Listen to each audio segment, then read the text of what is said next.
What's up, fight fans? Greetings from the Wrestleverse. This is Lady J, and it's time to take it to the ring.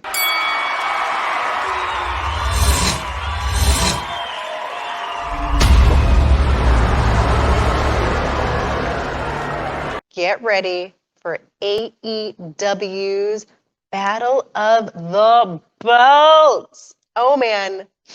So, first up, we have Sammy Guevara versus Dustin Rhodes. Now, if you didn't watch the last video, you would know that Cody was not medically cleared for this match.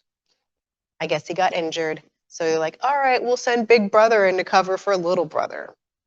Now, this match starts off and Sammy's like, pew, pew, pew, pew, giving like gun fingers to Arn Anderson. And Anderson's like, I don't need to give you a gun. I'm just gonna give you a big old middle finger. Yep, that's how we're starting, middle fingers.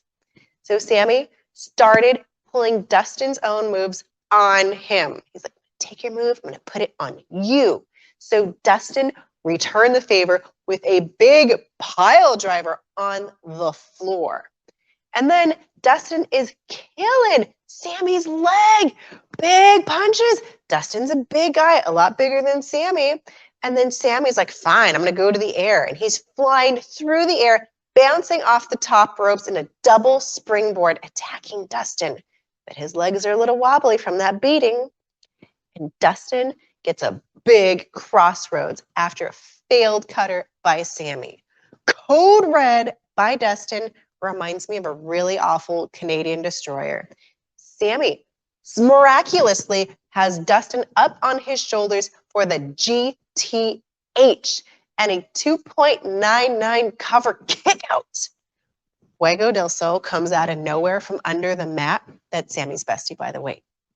And then Arn Anderson, he gets a table up and Arn's like, what are you doing here? And he's threatening Fuego with his finger gun that he's going to pull out of his vest. Yeah, that'll do it. Anyways, so Dustin gets Sammy and this Canadian destroyer off the apron through the table. What the heck? And we still only have a 2.99 cover on Sammy. So Dustin pulls out the big guns. Crossroads times 2. But he awkwardly waited. Like, am I going to do a third crossroads? Or am I going to copy my brother? But whatever, it gave Sammy a chance to escape. So these two are rocking back and forth in cradle covers. And somehow Sammy wins, pins him. Well, Sammy is the interim TNT champion. I'm not crazy with that finish. I don't like those kind of finishes. But Dustin comes in and he's hugging Sammy like big old bear. I'm like, oh, geez, too much love. Yeah, but there's no love from Daniel Garcia, who can't help but pick a fight. Every ref comes out. These two are in a shoot, beating the crap out of each other. Every ref comes down the rep to separate them. Yeah, that's the way to end the match. Then we have Matt Sydal and Ricky Starks for the FTW Championship. Sydal starts strong. Beautiful standing moonsault, things I can only dream of doing. And Sydal is kicking hamstrings. Ouch, you can't really move when those are hurting, giving Ricky a limp.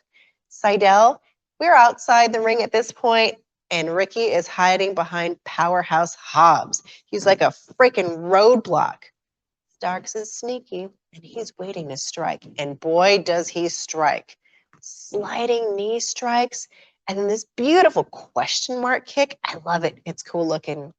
So we have a Mitsunoku driver by Sydal. Beautiful. I can barely pronounce the word, but it's awesome. A lightning spiral totally had a 3 count. Totally. I counted, but the ref messed up and stopped counting. We don't even do that in WWE. Meh. So Ricky finally gets in his Rochambeau to beat Matt Sydal. And does Team Taz really have to come in and start beating Matt Sydal some more?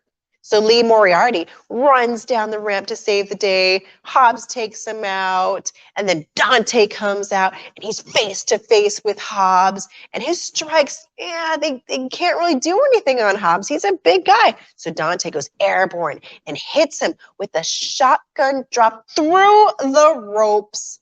Yeah, Ricky and Hobbs, they back their way up the ramp.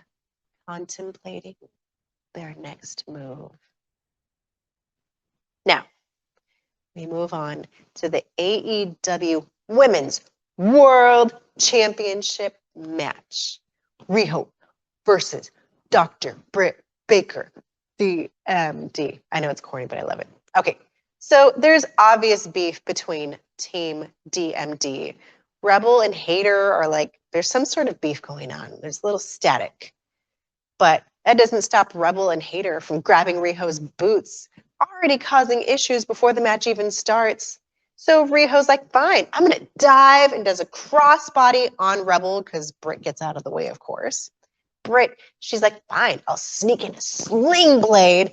And then Hater's like, hey, let's bring out the table. So Brit and Hater are setting up this table, which gives Riho an opening for this dragon suplex. And then Riho's like, I'm going to launch off the table and drop kick freaking Jamie Hater. The table ends up crushing Jamie's ankle and legs. It was really bad looking. So Riho, she does a missile drop kick, and Brit gets to stomping. Brit likes to stomp. The crowd is totally split, 50-50, cheering for our girls.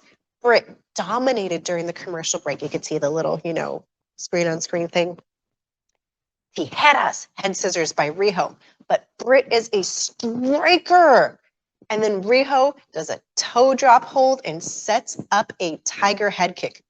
That's a 619, yes.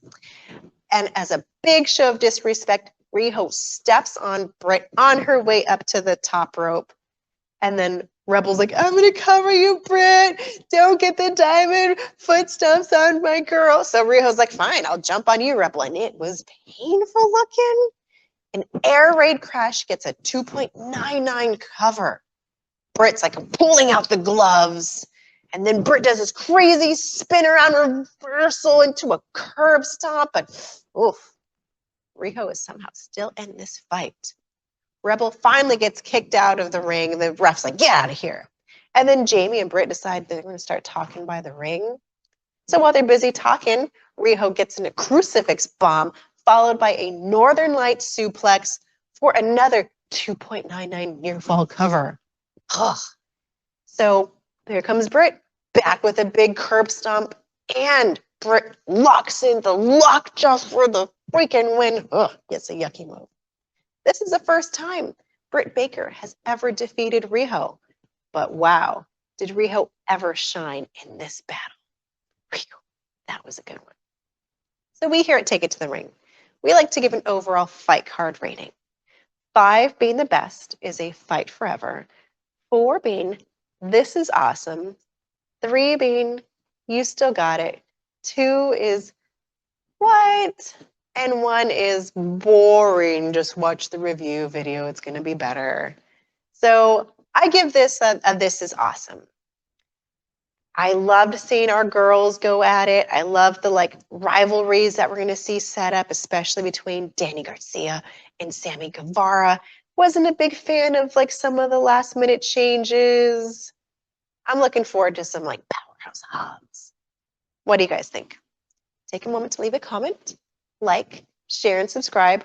For more Wrestlecap videos, click the link below. Until next time, guys, I'm Lady J, and keep it lucha.